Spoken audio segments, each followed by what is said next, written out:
Good morning, everyone. We are doing our first drive on the 3494. I just got done filling it up.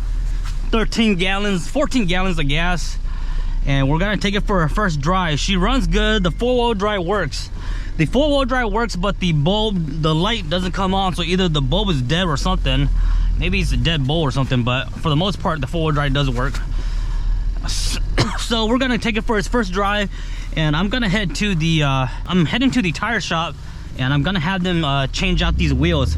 I got some 15 by 8 inch black steelies that I want to put on these tires instead of these aluminum ones, just because I don't like the aluminum ones on these, and the black steelies will look really nice.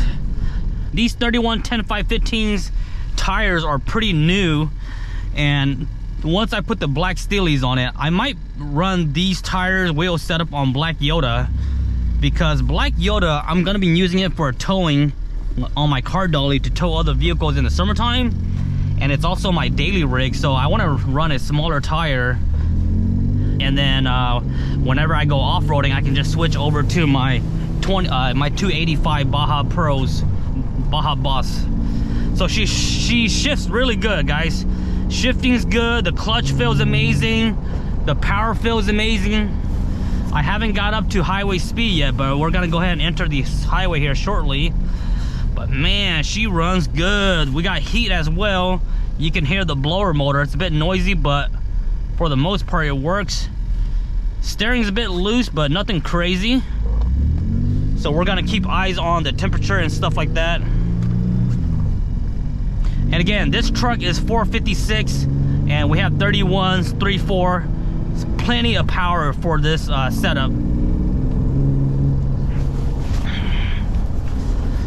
We don't have much weight in the back of the bed, so don't want to go too fast or else we'll fishtail. The road's pretty dry right now, but I gotta watch out for, you know, any slick ice and stuff like that. Don't want to fishtail, but at the same time, it is a good test on these tires, because these are some tires that I just picked up from a parts rig. Damn, she runs good. I love the throttle, no, the clutch. So we're running a 3.0 flywheel, 3.0 clutch, Ace clutch. Okay, we're doing 50. The clutch pedal is very effortless. On my Black Yoda, it's way more stiffer, but on this one, it's very effortless, which is what I like it, because your foot is not gonna get tired from pressing the clutch if you daily in the city. So we're doing 65 right now, guys. We are doing 63 according to the odometer right here at the top right corner, 62 miles. And man, she runs good. Holy smoke. She drives straight too. She doesn't swerve. Holy smoke. This thing runs amazing. Right there, 67, 3,300 RPM. Temperature is 177. And we're still only in 4th gear. Holy smoke. This truck runs amazing, guys. I love it. I love it.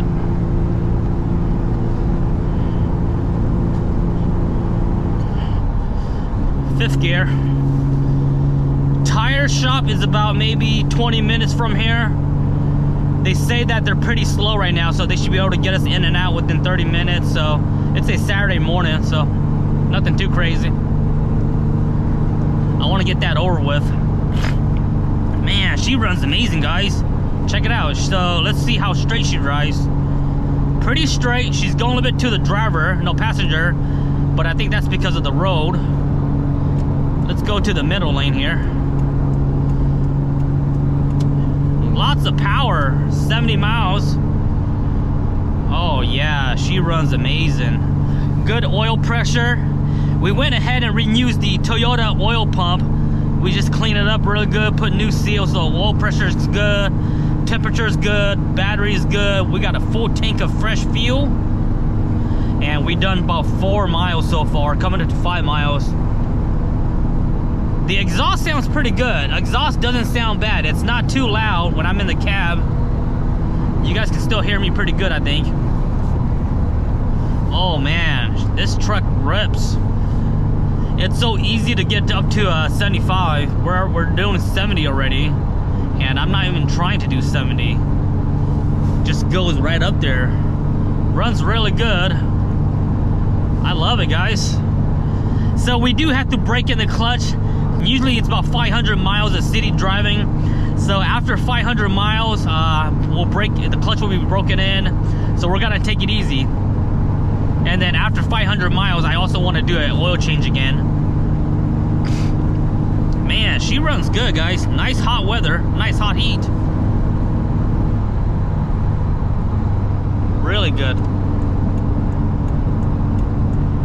Okay, I'll see you guys in a bit once we get to the once we get the new wheels on. 16 miles to the tire shop here. Man, she drives amazing. So take a quick look. These are the 15s aluminum. These are originally from Tacomas. So we'll go ahead and swap them out real quick.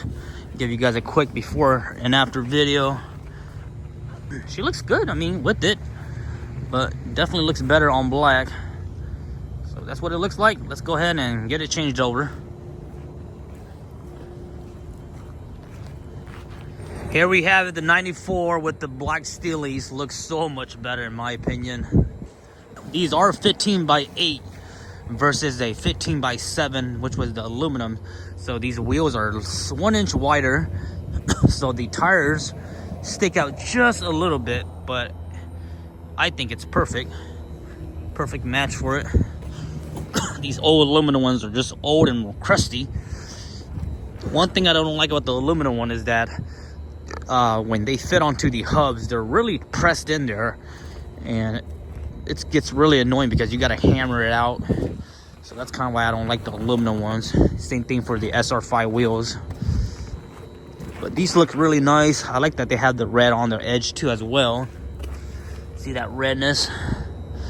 So pretty good, looks good. We'll go on for a little drive again, make sure everything runs good, do some more testing, and enjoy this truck, because we are still in the test mode.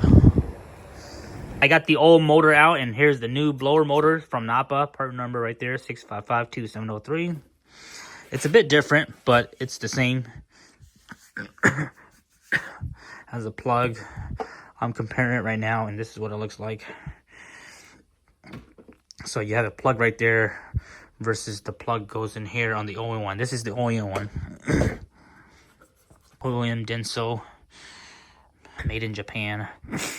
So to make sure all the bolts, it's held by 3 8mm bolts, screws, and this is it right here. You want to make sure that their height is the same, and they are the same. So let's go ahead and install it. If you guys are ever troubleshooting these blower motors, you see the terminals, positive on the left, negative on the right. You can apply direct 12-volt power to this and just hold it tight, because the motor will spin. And that's one way to test it out before you install it or go buy a new one. But this one still spin freely. You know, it doesn't make any noise, but once it gets up to speed, that's where it makes noise. So, like I say, it doesn't freely spin, but that's what it does. Quick test for you guys. If you guys want to test your new blower, you can plug it up. There's this plug here and this one plug down there, and then you can turn it on. I'm gonna do it slowly because we're doing one hand. So you see how quiet that is? That's what it should sound like, nice and quiet. I can put it up to high speed, but since I'm filming on one hand, I don't want to do it, but that's what it is. Let me go ahead and plug in the old one so you guys can see how loud it is. This is the old one. You can see making lots of noise, and just by the feel of it, the motor is not smooth. You can see it's not consistent. It sounds like it wants to die. So yep. So I'm not an electrical expert.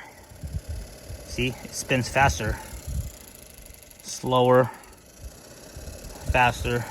Should be doing that. It should be one constant speed. But I wonder if these I'm gonna save this blower motor, and I want to see if this is repairable. Maybe some kind of electrical motor company might be able to put a new motor in there.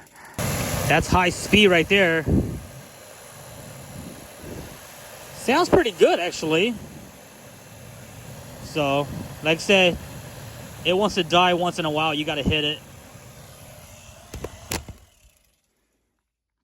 So, like I said, this motor was working if you tap on it. But then every once in a while it dies and you got to tap it on again. So you shouldn't have to do that.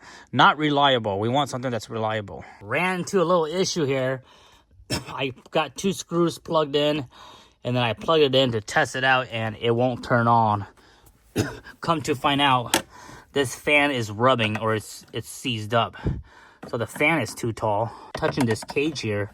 So we're going to have to take out this fan and probably put the old fan. So I had a feeling, because I was reading some reviews online and they were saying that you have to use your old one, which is kind of inconvenient because the whole point of buying it is so that you don't have to use your old one. So we'll go ahead and swap it out real quick.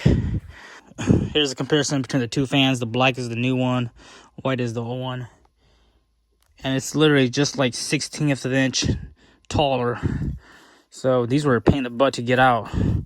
So hopefully this one will slide in there and will stay in there. So let me go ahead and put this back in there and go from there. They are the same diameter. Actually, the white one is bigger in diameter. So the white one's bigger in diameter. So the diameter is not the issue. The issue is the height for sure. So use your old one. Try to salvage it. It's funny because I kill so many Toyotas, but I don't ever pull the heater blower. And then in the back of my mind, I always told myself that I should at least pull 1 or 2 for spare. And, you know, now I'm biting myself in the leg. So from now on, I need to start pulling these guys and save a couple for backup. Especially if you live in Alaska, you know, you don't want your heater to go out. Fan is installed. Plugged it up. We have 2 of the screws bolt in. So quick test.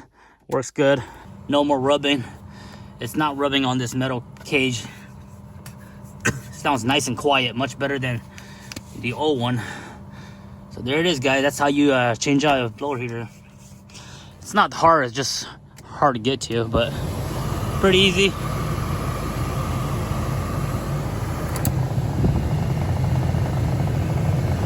So we got the heater fixed. That's all gonna go. I just got done replacing the T-case gear oil and also the rear diff oil.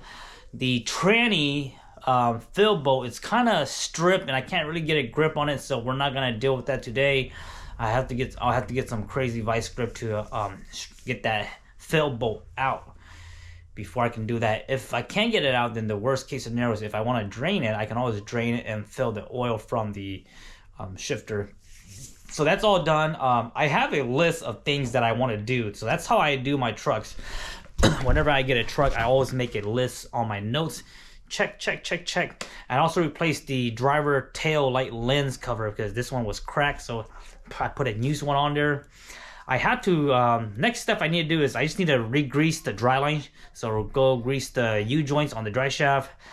That'd be one last thing. And then the other thing that I also want to do is fix that 4-wheel drive light on the cluster. So 4-wheel drive is working, but again, the light is not coming on. So I'm assuming that the light bulb is out. So I'm gonna have to dig that dashboard open again, remove the cluster. It's not a big deal, it's not a hard deal. I'm just hoping that it is. So once I get it out, I'll switch out the bulbs, make sure I test it first, and then I'll reinstall everything. I'll go back and crawl under and make sure that all the plugs are plugged in, which I'm pretty sure they are. Reverse, 4x4 switch, and then the speed sensor.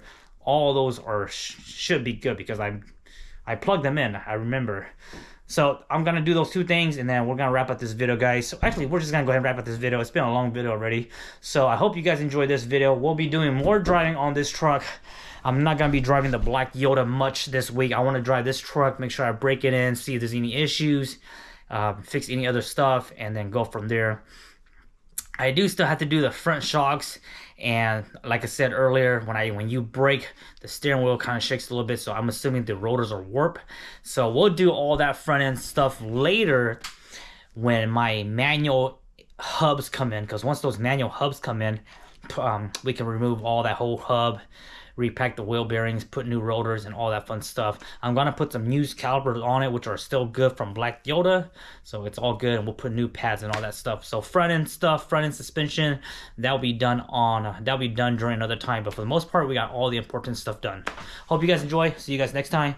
Instagram NuttyNu_4x4. Okay guys, I just popped the bulb out and my spare bulbs, put a new bulb in there, and now it works. So the 4-wheel drive light was just a bad bulb, so whenever I part out these rigs, whenever I don't want the cluster, the least thing I do is pull all the bulbs from the cluster and save them for backup, because these little bulbs here, they're really small. I'm not even sure what the name or the size they are, but you can't really find them at the parts store. So whenever you're pulling parts, save all those little bulbs behind the cluster, because they do go bad. It is a light bulb.